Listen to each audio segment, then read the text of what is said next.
welcome to my channel. Today I will be reviewing an African violet called Hawaiian Dancer. It was hybridized by Paul Sorano of Lyndon Lyon Greenhouses. Hawaiian Dancer is a brand new Lyndon Lyons variety introduced this year, 2019.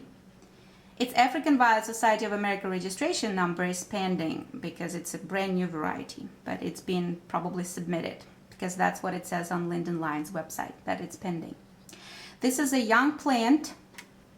I received it from Lyndon Lyon in April of this year, so it's been really 2 months since I received it as a very, very young plant, and it's been growing really nicely for me into a plant that looks like it's going to be a larger size standard.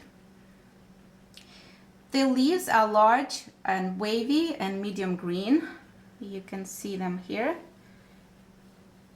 And they are about 3 and above inches in length, the leaf part without the leaf stem. So let's see.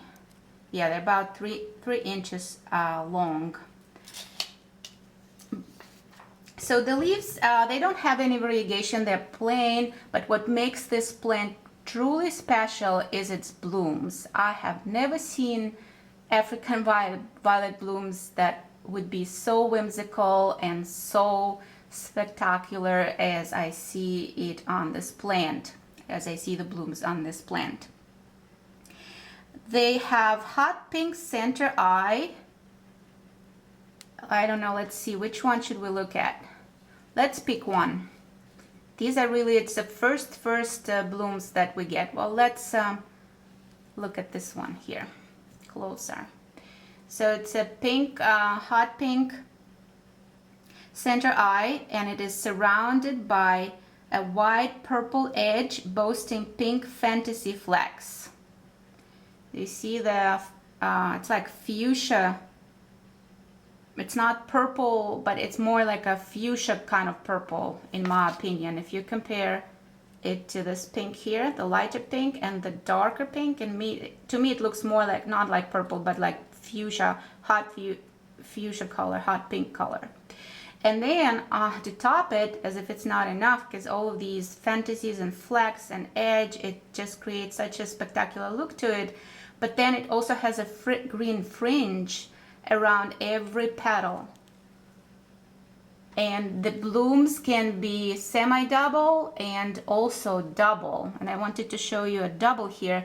So this one is a semi-double right there, and then this one is double because it has so many petals layered.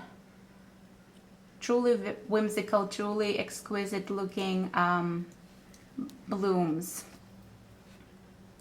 And it is the bloom stems are tall, but the blooms are so heavy, I suspect they will be, as they develop more blooms, they'll be not standing. So far they're standing tall, and it looks that they're elevated and almost stick tight, but I don't know if they will be dropping eventually because the blooms are so big.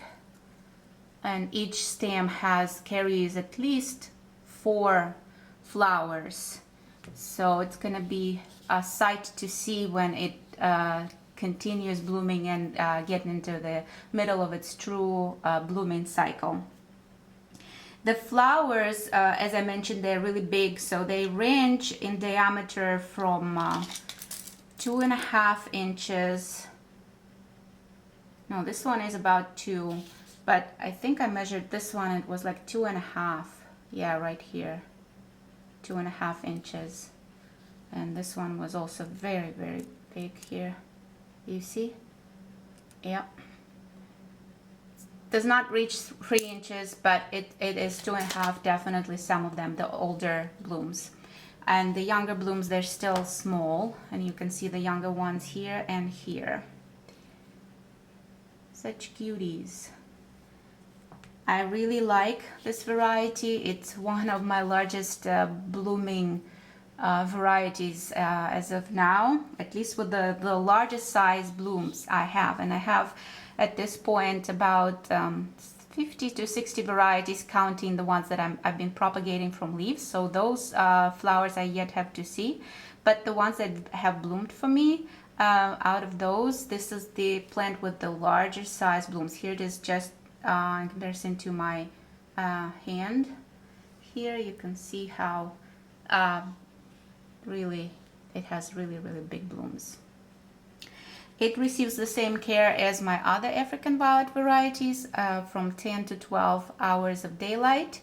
The temperature is about 70 to 80 degrees, and if it gets into 90s and 100s, then hasn't gotten into 100s this season yet, but I'm certainly expecting that to happen somewhere around August. So I'm trying to use all sorts of devices like air conditioning and cool mist humidifier and fan and what have you, just to make sure that my plants are happy and they don't just suffer from heat and dry air. So the most importantly, keep them at the comfortable room temperature, keep them at the humidity level above 50, anywhere from 50 to 80, 70%. And make sure that they have enough daylight if you want them to bloom and be happy. Thank you very much for watching, and stay tuned for my future African violet reviews.